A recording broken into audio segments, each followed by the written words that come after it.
Okay, let's go. Hello, good morning. So we are conducting this interview as part of our franchising class project. So we would like to thank you for taking the time to speak to us about your experience and views to be an entrepreneur.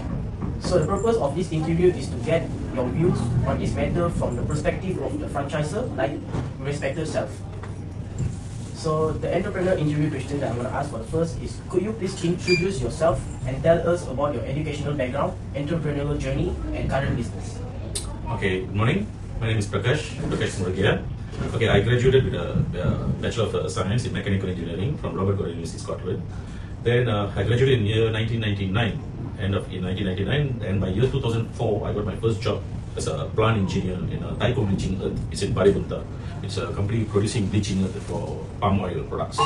So I was working there from 2000 to 2004, and by the time 2004 I was about to get married, so I speak to my company and asked for a transfer, internal transfer to Ipoh. Then I got transferred within the group in Malisino Chemicals in Palin, producing sulfuric acid and caustic soda.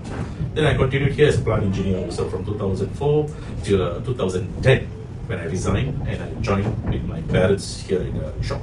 This shop has been opened initially by my mother in 19 August 1994. Tomorrow marks our 32nd year.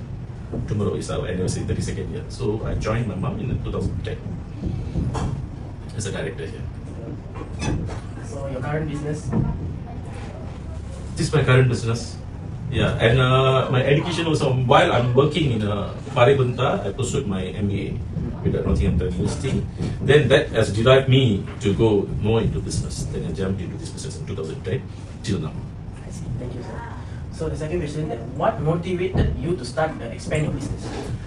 What motivated me? Actually, when my mother started in 1994, till I joined it, they were moving in their old times. Old timers means they just look into whatever comes, whatever goes. There's no kind of promotion, there's no kind of marketing. So they were still doing it in the old kind of style. While when I came into the business, I looked into the era, how things are moving, because things were rapidly changing from the old type of mode of business doing. It was rapidly changing where these more online things came in, then this Shopee, TikTok things came in, and I see a lot of people in other places like here, India, they will start moving towards that kind of era. So we can be still sitting on the same era, right? So firstly I thought that we should change the look of the shop. Then only I decided, I made a survey and came to something like the Bajaj India look of shops. That's why I did a big renovation with a front showcase and everything, which can attract people. You see, when you business, firstly, you need to bring in the people. While people walking through kind of 10 shops, which shop is pulling you in? You see, that's once we need the people inside, whether they buy or whether you're selling, it's up to your salesperson or your approach towards them. Firstly, you have to make people to come in. That's what I decided to change the look of the shop. Is the first era. Then the second era is that going into more online things. How do you promote? If you don't promote as how we are doing in online now, you're only targeting a small group of people, which is in Ipoh. You're only relying on Ipoh market. Why? Ipoh is a small market. There are about 12 to 15 shops over here. So where are they going to walk in? If you need people, if you need business, you have to go apart from Ipoh, beyond Ipoh. That's how these TikTok things came in. Okay, my wife, she was a teacher. She was a school teacher, Tamil school teacher from St. Philomena up to Chettiar School. And I asked her to resign in 2019. She resigned and she came and joined me here. And she's handling all the online things, promoting the shops in TikToks. Where the business is good. The business is rapidly good. Now we have customers from north to south. That's so interesting. So the third question is, what do you consider to be your greatest strengths as an entrepreneur, and how have these strengths contributed to your business success? My biggest strength is managing people. Managing people is the biggest strength. Managing people in the sense of how do you manage your own people? Firstly, your own staffs. You see, when you have happy staffs, they work happily, and you don't need to worry about your business at all. They will hit the target. They will get the customers. They will make sure that the customers stick to them. So how to make them happy? You see, I approach them in a good manner. We serve them lunch, whatever snack. All the food being given to them. We have a good room with air conditions, and part of them, I give them remunerations on the weekends, extra tokens on weekend, bonuses, everything. They're quite happy, and they make us happy. That's my strength. You see, why I'm telling that is you may think that, oh, this is a normal, every shops do. No. There are companies, a lot of companies where the staff, they run away, they are unhappy, they jump, shop hopping. My boys, they don't do that. And that's my story. Okay, sir, that's all from me. Thank you. Okay. Sir, in your opinion, what are the main challenges or risks that entrepreneurs may face when running and growing a business? Okay, what are the challenges and risks? Okay, if you ask me, then I can only speak in our industry. Mainly, if you think in jewelry industry, what are the challenges and risks we are facing is cutting down on prices. Cutting down on prices and unethical promotions. Mark that, unethical promotions. What do I mean by unethical promotions? Okay, firstly, now in our Indian jewelry market, the margin is already very, very, very low. Okay, very, very low, which means today Indian shops we are selling at a price of 554 per gram. But the Chinese shops, they are selling about 580 per gram. All the Chinese shops. So, which means the Chinese association has marked at that price and all of them follow. Even big shops or small shops, all of them are follow. But unlike here, in our Indian markets, the cutting down of prices is a lot. So that's why they brought the margin so low so that they don't cut down any more prices, yet they are still doing. So these are become our risk and challenges. Next question, when you decided to start this business, what were the first steps you took to establish and develop it? Actually, I didn't start this business. My mom did start the business. I mean, like how you want to know how she started? Okay, she started in a very, very small scale. Firstly, I don't know, can we say this out or not? You know, Kuta system, the Kuta system. That is how she started with a small shop, a shop owner called Sivagami Jewelry was at a corner here. I don't know if you have known the shop or not. It's no more there.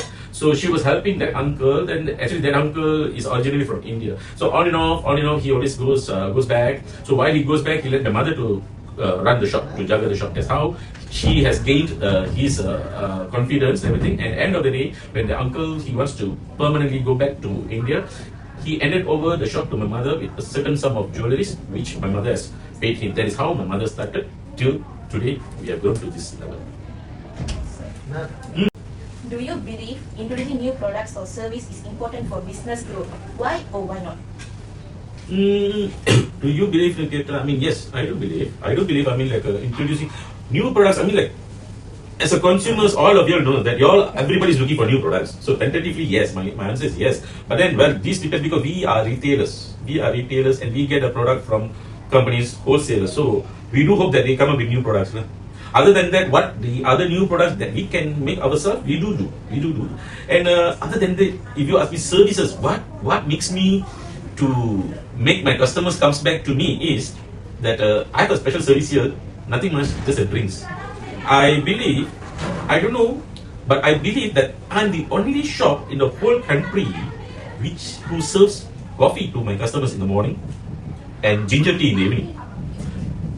You may laugh, but then this is what we've been doing for past 30 years. And till now we get a lot of reviews. I have a lot of customers who comes for my tea in the evening.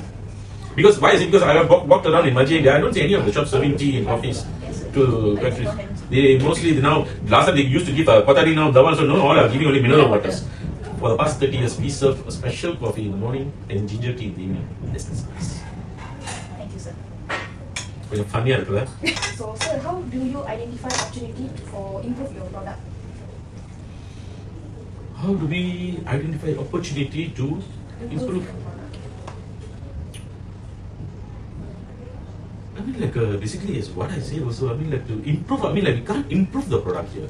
You see, our product here is only one product: jewelry, gold. 916 is a 916 jewelry jewels. And how to improve? I mean, like, we can't improve the product, but what we can say is we can improve our services. Improve our services in a sense that I say that now we are the new era, which are on the online. Now I'm hosting courier my products to other states. That's what the opportunity I look into now. That's opportunity. Opportunity, what I say is opportunity is that I don't sell in Ipoh, I don't rely on in-state, in-city people. Now I can reach the other people in the other states. This is the opportunity. The opportunity is by the courier. This helps. So the next, how will you describe the current performance of your product or service in market? How will you describe the current performance of your product or service in the market? Current performance, what we can see is based on the prices. The prices is picking up. the prices is picking up, so business tend to be slow, but then it should be good because when the price picks up, customers they should run in to buy before the price hikes further. But then well, it also depends on economical state of the people. Okay, so next, what factors do you think have contributed most of your business performance and growth?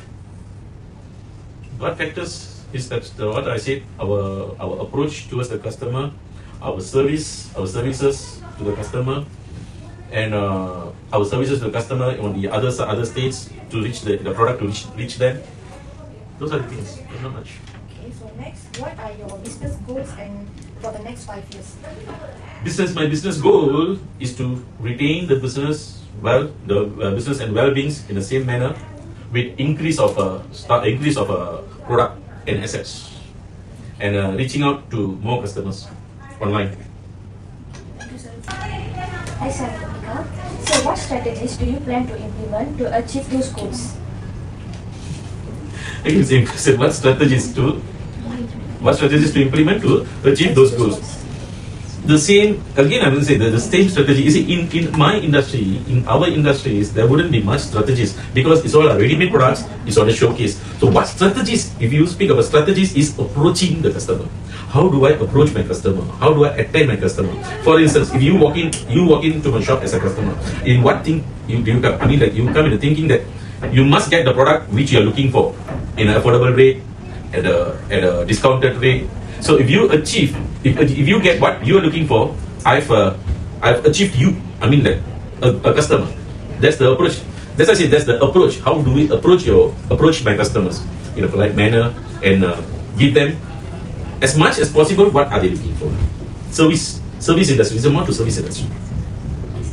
So, the next question is, are there any important questions that we did not ask but that you believe will provide valuable insights for understanding entrepreneurship and business growth?